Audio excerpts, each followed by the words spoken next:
Welcome back, everybody. This is Casey here with Aligned Astrology, and today we are talking about Pluto in the sign of Aquarius. Pluto has a very strong presence in astrology because it moves so slow, and Pluto is what we call the ruler of the underworld. Pluto rules over death, power. Pluto likes to show us things that we weren't necessarily aware of. We could even call Pluto the great revealer because being the ruler of the underworld, or in Greek mythology, we call Pluto Hades, he's going to bring things up to surface that we didn't even know existed. So, having the planet Pluto present in the sign of Aquarius for around 18 years, a lot of things are going to come up that are going to move us into that Aquarian energy. So when we sit and understand the energy of Aquarius, we know that Aquarius is the fixed air yang sign of the zodiac. And as the water bearer for the archetypal aspects, Aquarius wants to change things. We can simply look at the understanding of the archetypal expression of the water bearer, taking this big vase of water and pouring it across the world, causing great shifts, changes, and revolution. When we think about the planet Pluto moving through the sign of Aquarius, is going to bring up a lot of things that help us to reflect and see ourselves, to help us to either transform into someone completely new or revert back to old ways that are more genuine and more natural in our experience. When we look at the ideas that Aquarius brings forward, such as originality and revolution, even rebellion, the sign of Aquarius does not like to do what people say in order to be correct. Aquarius is a very independent sign. So when we look at our own personal astrology charts, we can see that we carry this form of energy in a particular place in our chart. And I've said in a previous video that even though we may be a particular rising sign, a particular sun sign, even moon sign, even if we don't have a planet in a particular zodiac sign, we still have that energy in our own astrological experience. We are a microcosm in this macrocosm. So each and every one of these planets have an energetic expression that is played a part in our own lives. And until we gain the awareness to have some sort of superiority over this cosmic expression, there's nothing that we can do about it. Even though these planets move in space, we can look back in the past, we can look back at history and see all of the changes and shifts that came about when these planets moved into another zodiacal sign. So if you're brand new to astrology and you're getting to learn about how these different signs express themselves, I invite you to keep following the channel, like and subscribe, so that way you can keep gaining more insight on how these different planets and signs may affect you in your own personal life. I want to talk a little bit more about the zodiac sign of Aquarius being that revolutionary, being that sign of originality. It's important for us to understand how this sign works because we've just moved into Aquarius season. That means the sun has just ingressed into the sign of Aquarius from Capricorn. And along with the sun, which is ingressed into this zodiac sign Aquarius, we have a stellium of planets that are going to be moving through this sign for the next month or so. Some are going to stay behind, like Pluto in this case, like I said earlier, for about 18 years with his very strong presence. But the planets that are moving through this sign Aquarius are going to have the opportunity to conjoin Pluto and start a new synodic cycle. So when any planet comes in contact with another, creating a conjunction, they mingle, they intertwine, and they have a conversation. And when we read the astrology, we take both characteristics of either planet and we come up with what they're saying. So, such as the sun being our guiding light, being our passions in this life, the things we want to achieve and strive for. It could even be considered to be our soul in this case, the sun, coming into conjunction with the planet Pluto, the great revealer, I like to call it, the planet of death or upheaval, transformation. When these two planets come into conjunction, the sun and Pluto, it's going to give us a deep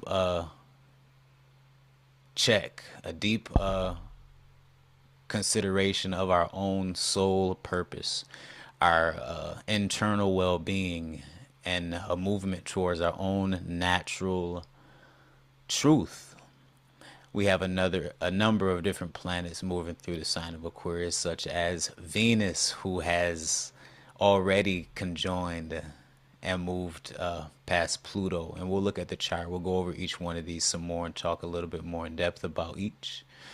But the planet Venus has already conjoined Pluto and began its synodic cycle. The Sun is conjoining Pluto, beginning its new synodic cycle.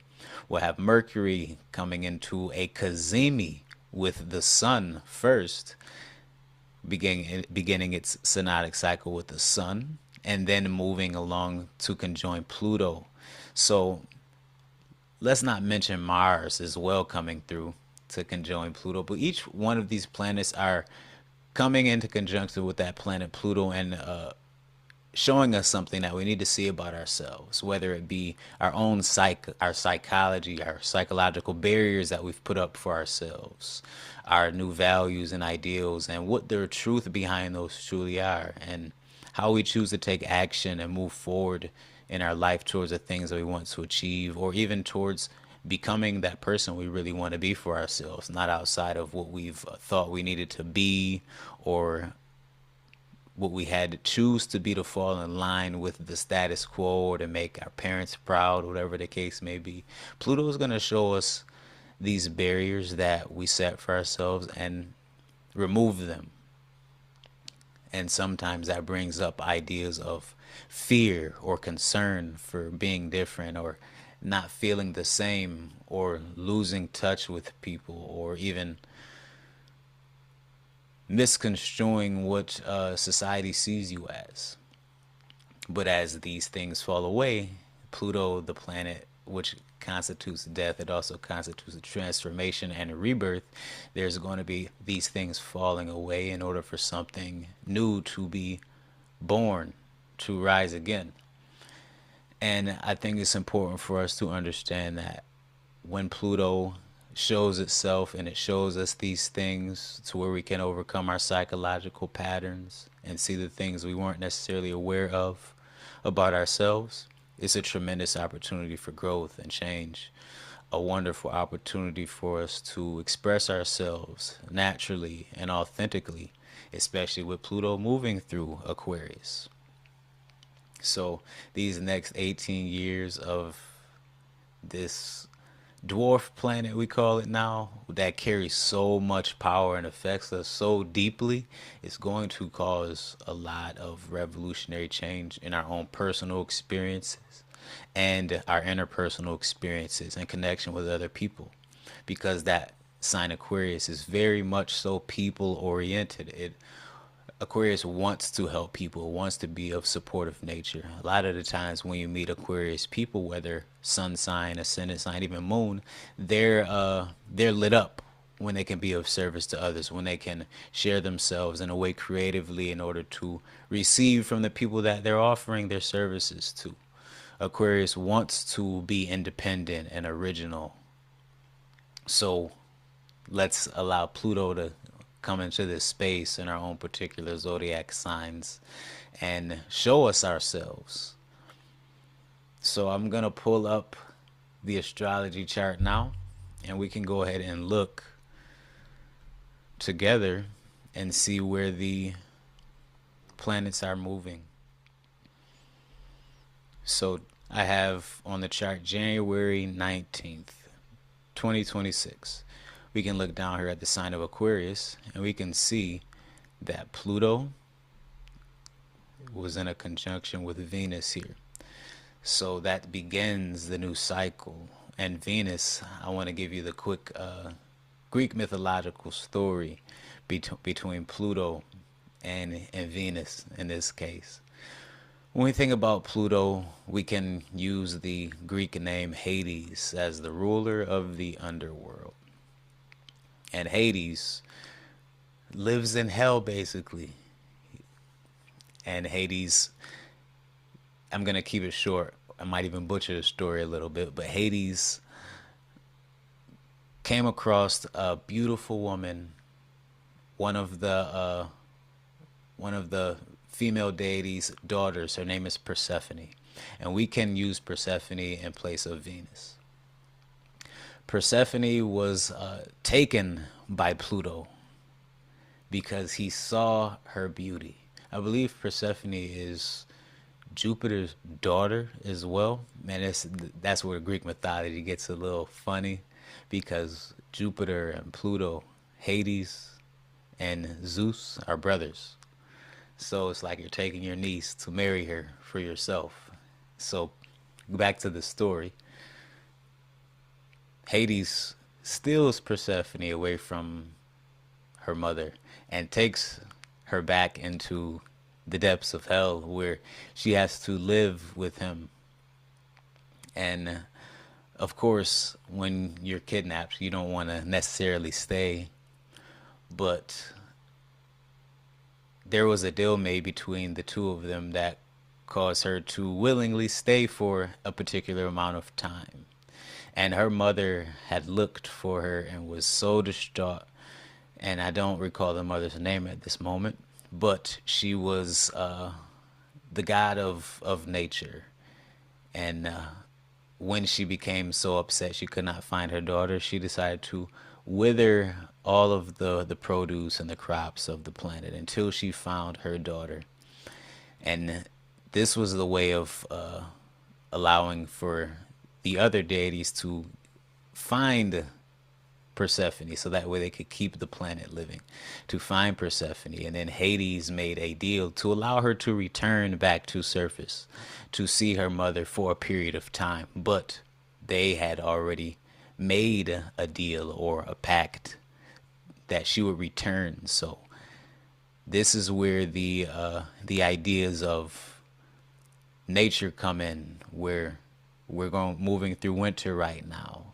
All the plants are dead or below the earth, beneath the earth, in hibernation. And as spring comes along, they will begin to bloom and blossom and grow. And as we move through summer, they'll begin to bear fruit. And as we move back through autumn, they'll begin to wither again, providing their final harvests, and then moving once again back through winter.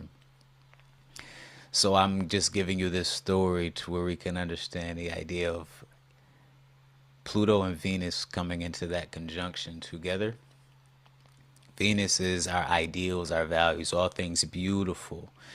And as Venus moves through Aquarius, it's going to show us what we want to share from ourselves genuinely, authentically, in order to be a light in a sense, in order to receive the joy of other people. Like I said earlier, Aquarius wants to connect and share with people. But with Pluto here, Pluto is going to show some things to us about ourselves. It's going to bring some things up to surface. It's going to give us a better understanding of what our values really are, what they mean to us, and help us to go in the true direction. Not the right direction, but the true direction that means everything for ourselves, regardless of what other people think. So it's a beautiful time for us here at the mid to end of January for all of these planets to be coming into conjunction with Pluto, who has just recently came into Aquarius to stay for an extended period of time.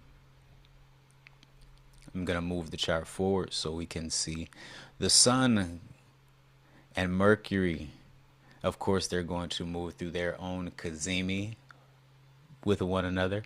Mercury cazimi is like a exaltation for Mercury because it comes in a conjunction with the sun. It receives high praise in that case.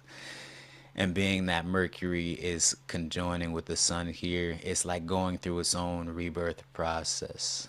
Not to mention it's going through its conjunction with Pluto. So a lot of things psychologically are going to be coming up for us, helping us to see ourselves as we are on the inside, helping us to get rid of those masks that we may have been putting on, or the fluff that we put in our conversation.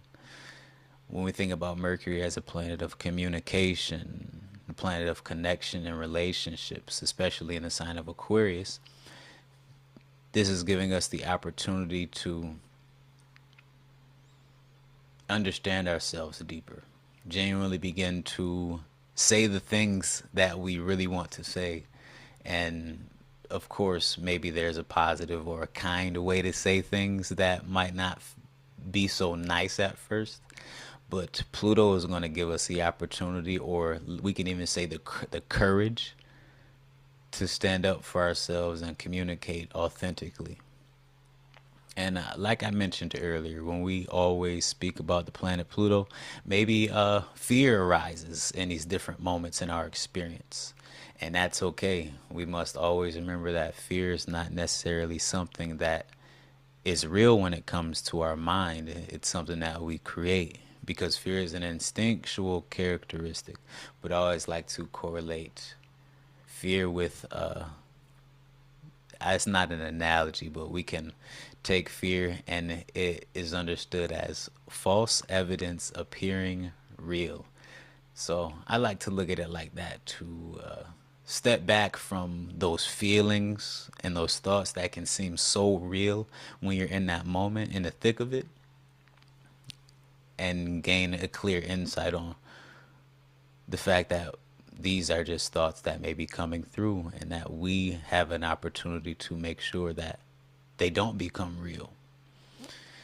So as Pluto and Mercury conjoin in the sign of Aquarius, take a few moments for yourself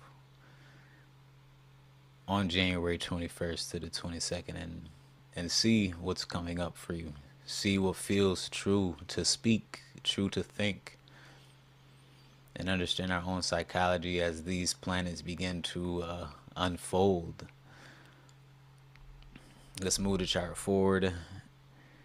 And let's, before we move forward, let's talk about the sun and Pluto once more. Like I said, the sun can be correlated with our soul needs. Now, I talk about the soul in astrology, usually correlated with the ascendant sign as well. Like the ascendant is what the world sees us as. It's a little bit like that mask that we speak of. Like, it's that our natural expression that comes out if someone doesn't necessarily know you. But I also like to correlate the sun with the soul. Like, especially when we look at Latin, for the sun is soul, S-O-L. It's that shining, guiding light in our experience that leads us towards the path we want to achieve. It's always good to notice that sun sign, especially the one we're born under, not necessarily as who we are, but who we need to strive to be. So when the sun moves through different zodiac signs, it is nice to understand that part of our zodiac chart. So when we look at our rising sign, in my case as a Scorpio rising, I have these stellium of planets moving through my fourth house in Aquarius, correlated with my home, my family, the foundation of my life, and the roots, my upbringing, my psychological background, all of these different things. So as this stellium moves through my fourth house, there's going to be a lot of things that are revealed to me psychologically, about my values, about my action, and why I do the things the way I do, and what lights me up, what guides me, all from these roots. And Pluto can be the breaker of patterns, so it is a phenomenal opportunity for me to do some shadow work, go behind the scenes, and understand why life is the way it is, and what is necessary to release, to let go, and to change in order for life to expand and grow in a way that's positive for me and the people I support and connect with. So as that sun conjoins Pluto, we get to see what our soul urges are. We can gain an opportunity to move in the direction that suits us best. And that's going to be for everyone personally. And like I've been saying throughout this video, interpersonally, because when all these planets move through Aquarius, we are taking into consideration the collective, that we are all the same, that we all need support from one another. So the sun is going to show us how can we be of support. Pluto is going to shake us up a bit, to be honest. It's going to show us some things that may not be so nice to receive, but it's going to give us the truth. If we move the chart forward a bit more, we'll see that Mars on the 23rd, this Friday, is going to be moving into Aquarius as well. And it will be coming into conjunction with Pluto on the 27th. So when Pluto and Mars come into conjunction, a lot of astrologers say that this can be challenging, can be a very challenging time. But life can be challenging, you know.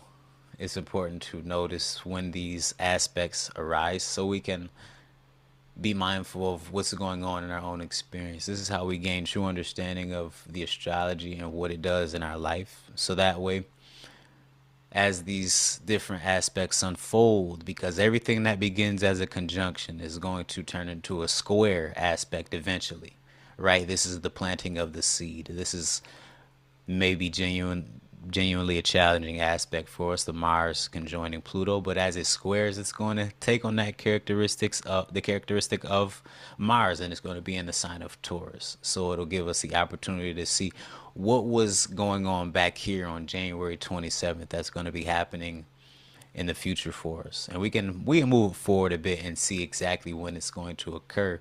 But when we think about Mars, first and foremost, we think about action. We can think about drive. A lot of people think about anger and strife and cutting and war and challenge and things like that. All the things that we see as quote unquote negative. But we can also look at Mars and we can think about courage and forward moving. So when these planets come in connection with Pluto, Mars and Pluto conjoining are going to give us the opportunity to see things that we don't know about ourselves. Maybe we take on tyrant-like characteristics in community. Maybe we have an idea that we are pushing that may not be so beneficial for the people that we're connected with. There's so many different things that we can take into consideration when Mars comes in conjunction with Pluto.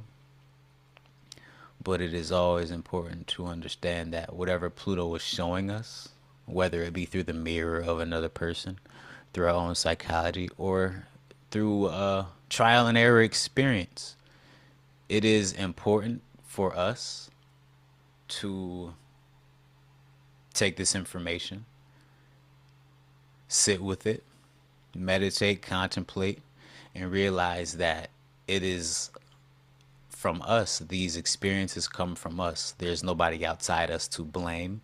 There's only the experience that we've went through as a person and the things that we can gain from it by looking at it and digesting it and letting it go. This is what life is ultimately for, right?